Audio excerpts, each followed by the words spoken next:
everybody. I hope you've enjoyed the talks so far. This is a really great, I found it to be super interesting, but I'm a little biased. So I hope you're all enjoying this. So unfortunately, due to the extreme weather, we had a speaker not be able to attend. And so I thought I would take a few minutes in this spot to talk a little bit about sort of, a lot of you know what Prysm Group does, but sort of what does Prysm Group do? And over the past year, as we've been engaged with the economics of dozens of blockchain projects, sort of what do we see as making progress in terms of understanding how the economics of the system, these systems work in practice? And where do we really continue to see issues that can be resolved and worked on at a very practical level? All right, so we're Prysm Group, and we are a blockchain economics and governance advisory. So we're PhD economists who decided that what we wanted to do was work at a detailed level with projects to help them design systems that work effectively in terms of their economics as well as technologically. And we do research and advisory and education and all sorts of other stuff. And so, you know, bringing together economics and blockchain has, as you know, been, it's been an ongoing sort of practice. And one of the things that's been particularly interesting that for those of you who saw Professor Tadelis speak at 9:15 is thinking about, you know, how is the economics research that's done in other areas and other industries, especially other tech areas, applicable to blockchain, right? Can we assume similar characteristics of users? Can we assume similar environments? And what can we take the lessons and the processes that have been used so successfully at Amazon and eBay and the Fed and all these other places and bring them into blockchain-based projects? And it's also been an interesting learning environment in terms of getting to really work with entire ecosystems. So a lot of economists, when they go off into the world and get a job, they're thinking and focused on this particular market. They might do housing, they might do monetary policy, and we're lucky in that we get to think about entire economies with their own currencies on a regular basis. So one thing we like to say, blockchain projects are economies designed in code. Right? You're really trying to think about how do we set up an economic system, perhaps with its own currency, with varying levels of human interaction and trust, but a lot of them are really their own ecosystems, and how do we get the different pieces to work together so that the system works effectively? And as many of you know, one of the big differences when you're thinking about a blockchain-based project as an economist as compared to a computer scientist is we tend to think of things from the point of view of individual choice, right? So if you sit down with us and you talk about this, one of the first things we'll ask you is, okay, who are the different stakeholders in your projects and what are they going to do? And so we want to understand what is the economic environment for each of the different stakeholders, what are they going to get paid, what do they have to do, what are their options when they're making decisions, and then what does this imply about how the system needs to be designed? And economic design, as you've heard about, is something that gets used all of the time. So Professor Tadelis, of course, was talking about eBay. One of my favorite hidden pieces of economic design is the eBay Dispute Resolution Center. So I don't know how many folks in here have ever transacted on eBay? Okay, so that's pretty much everybody. People don't tend to think of the Dispute Resolution Center as a piece of economics, but it is. And it builds on this idea of trust. And what happens with the Dispute Resolution Center is you're engaging in a transaction, something goes wrong, you're a buyer, you didn't get your stuff, you're a seller, somebody didn't pay you. You can go here, and there is a combination of code and humans that will help you resolve your problem. So there's sort of some standard problems that you can choose from. And if your problem isn't listed there, you get very quickly escalated to a person. And so what this says is that, if the reputation matching that we heard about this morning doesn't work and you engage with somebody and they try to steal your money and not send you things, the platform will help you to resolve this. And this provides an additional layer that says, you can engage with us, you can take a risk and, conduct commerce on this platform. Another example of economic design that we see all the time is the Netflix recommendation engine. So the way that the recommendation engine works, it was actually introduced by Netflix as an interesting story because users were overwhelmed by the Netflix catalog, right? So Netflix gets introduced, there's an abundance of movies like no one has ever seen, and it turns out that unless you're a cinephile, you have no idea what to search for. And they realized that if people couldn't find a movie that they wanted to watch within 60 or 90 seconds, they would just stop using the service.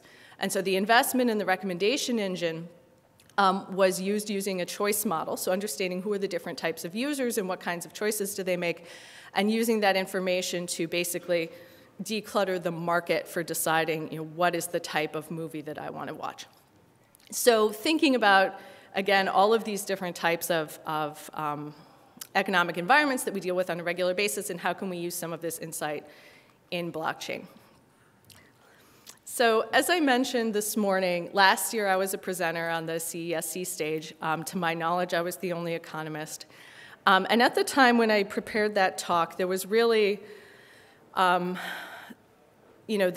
attitude towards economics was what I call, the blockchain rebel. So basically, there was this attitude that we were going to, get rid of central banks. We were going to get rid of regulation and centralization, and I was going to stand out in the middle of the desert and start my platform, and no one was going to bother me, and there weren't going to be any rules. And fortunately, we've sort of moved away from that. And I think as projects launch and develop, and there are various issues, we see the need for central design, for trust, for platform intermediation. So this has become less of an issue, I think, over the past year. There's an acceptance that economic design is going to come along with technological design in order for projects to work. And at Prysm Group, we have, after a lot of thinking and talking with projects, we've developed what we call our Prysm Group House.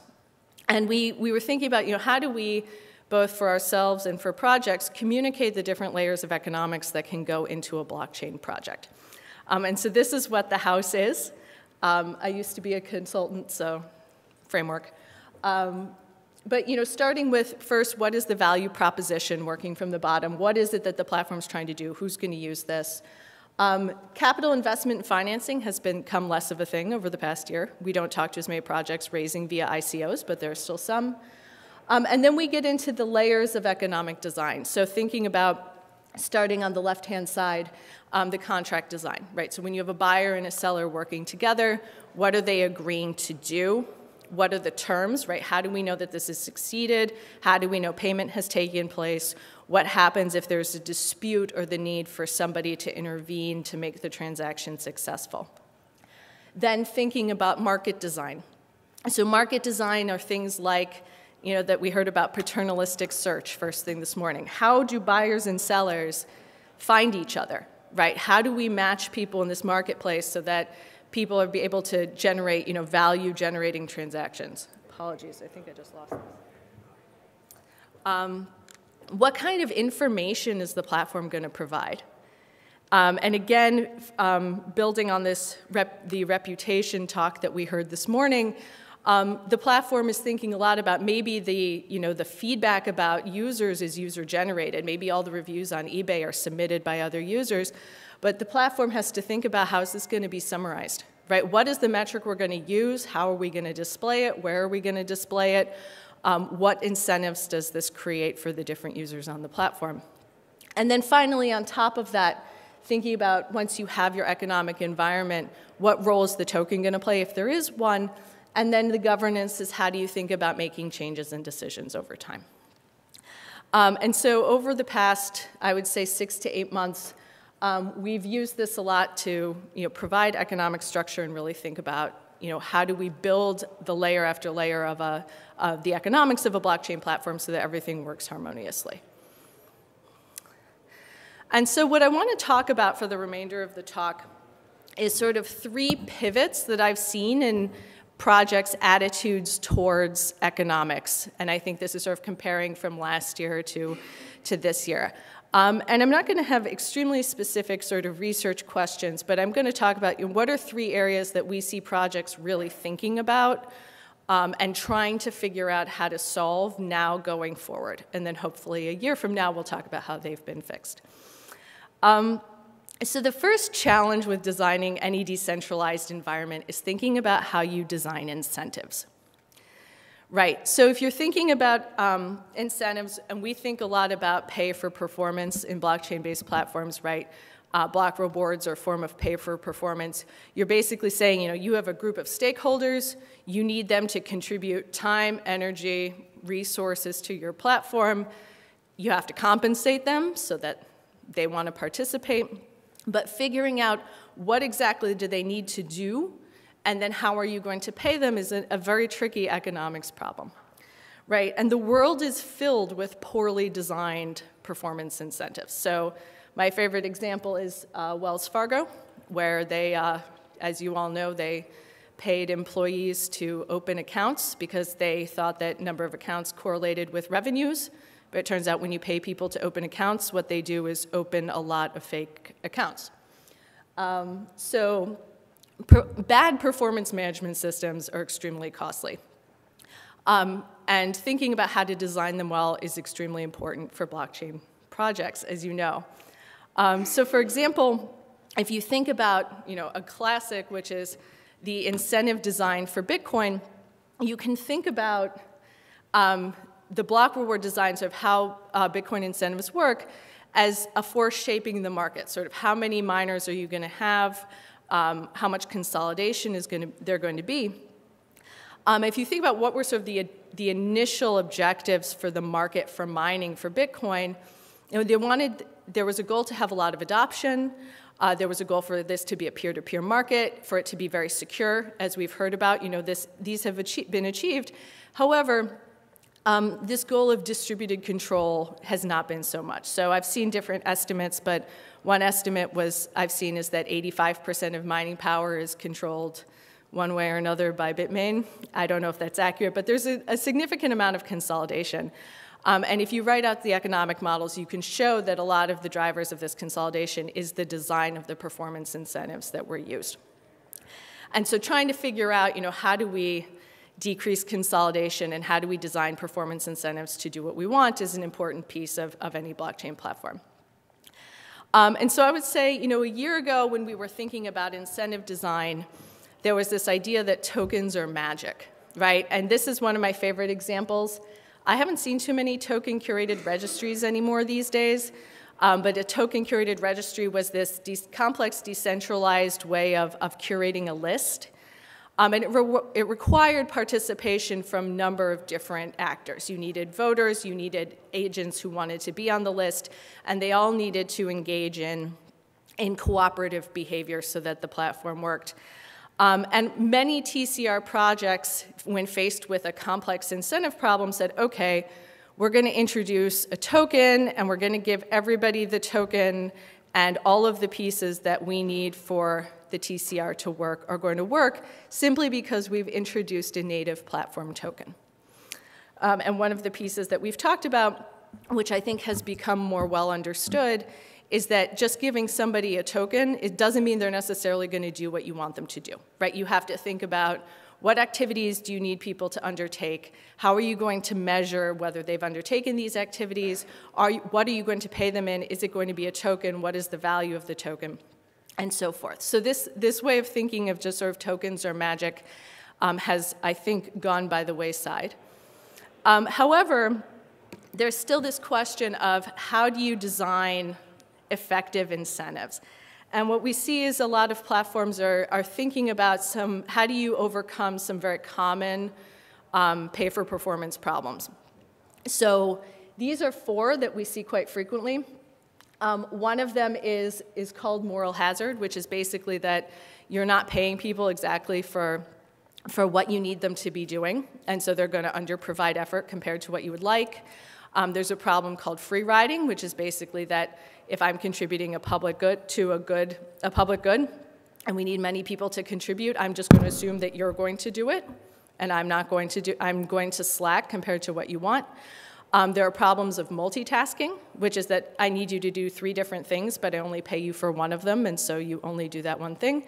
And then, of course, there's gaming. And if any of you have ever had a platform where there's been a money pump, this is gaming, right? People who are not doing what they're supposed to, who are instead taking advantage of loopholes in any pay-for-performance system. And the last one has been a problem. One platform that had some issues with money pumps and performance incentives has been storage. They've talked about this publicly, so I commend them for thinking about this. But they did find that as they launched the initial levers of their platform for decentralized peer-to-peer storage, pretty much every sort of money pump and opportunity for gaming was taken advantage of by users on the platform. So getting this right can be incredibly important if you don't want to have to take your system down and reboot it. And so as we think about effective incentive design, there are really 3 levers that we talk about. And I think one thing that will be very interesting, again, building on the reputation discussion from this morning, is seeing how platforms are going to layer these different levers in order to create effective incentives, right? So you can think about, for incentive design, there's how do I pay you? So there's sort of the transaction terms. What are you going to give me and what do I give you in return? There's the promise of future business, right? So I want to do well by you so that you come back and use my services in the future. So there's sort of a temporal aspect. And then there's also thinking about things like incorporating reputation scores into other parts of the platform. Like if you turns out that you're terrible to people who buy from you, maybe you don't show up in search anymore, right? And so how do we layer all of these different pieces together to incentivize users to do what you want them to do? And so again, I think the evolution, leaving behind the idea that a native token is magic has been fantastic, and I'm looking forward to seeing how platforms will think about the interaction of the different levers in shaping user incentives. The second transformation that we've seen over the past year is what I call copy-paste to strategic borrowing, right? So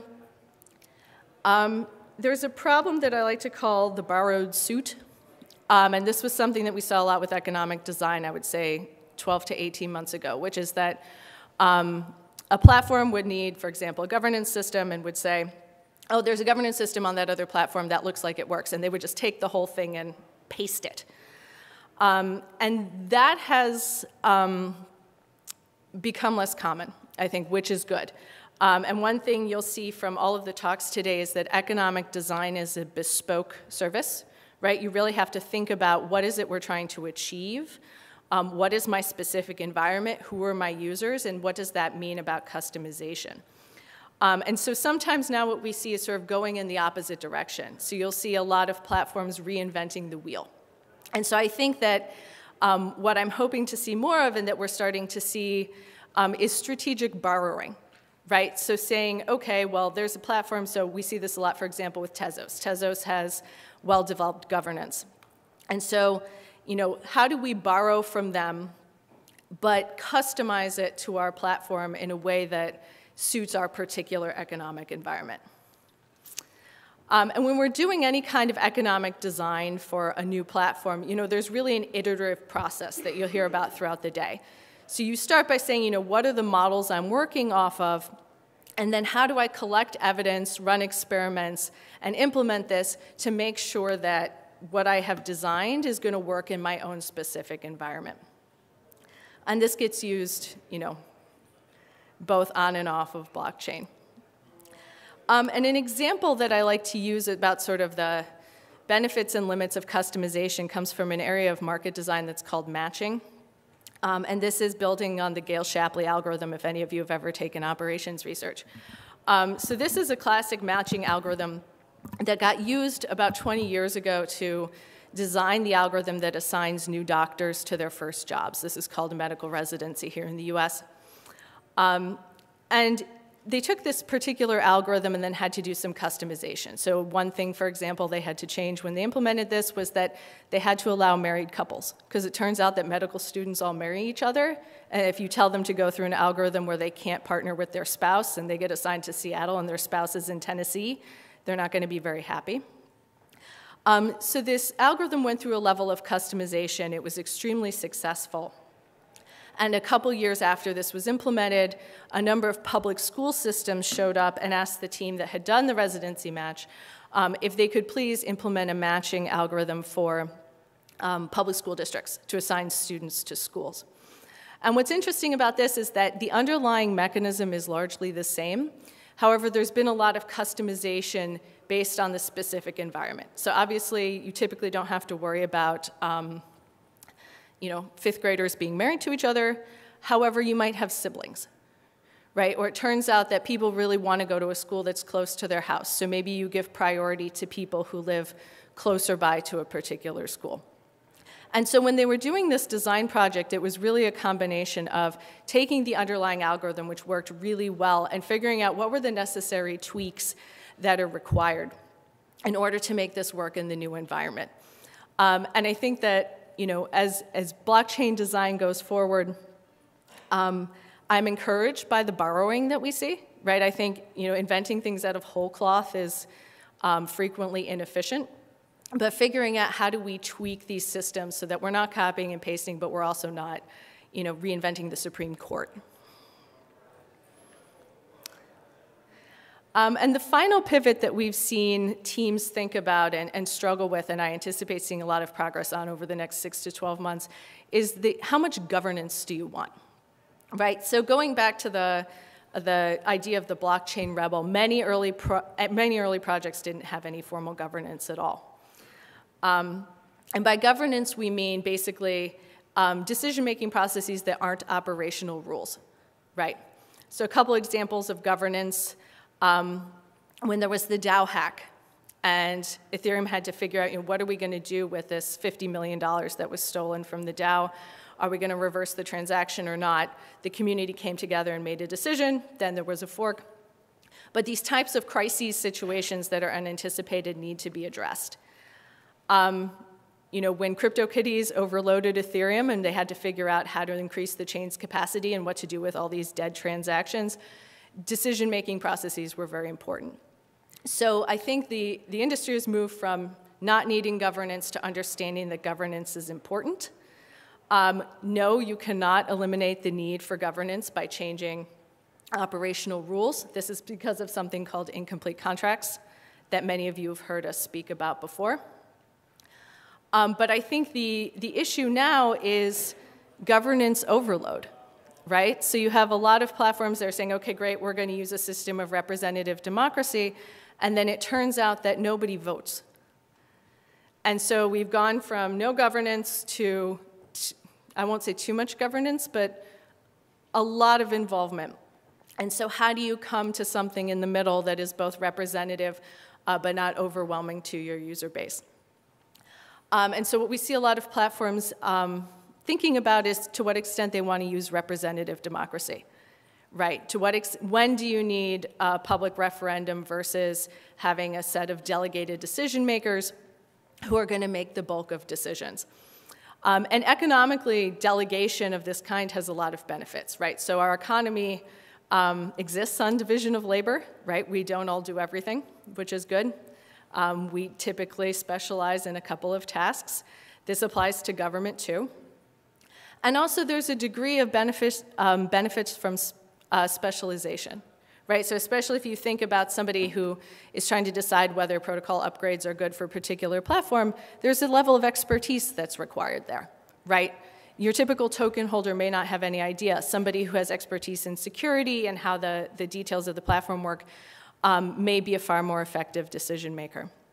And so I'm interested to see how different delegated models both are implemented and the reaction of the community. Because specialization can be very helpful. On the other hand, it also requires trust that we've talked about before. And so anyway, I hope that we're always happy to talk about any of these issues. You're going to hear more from one of our founding partners, Reed Cataldo, a little bit later about how we're thinking about investing in research in some of these problems. And hopefully next year we'll have a further round about how we have solved some of these different challenges.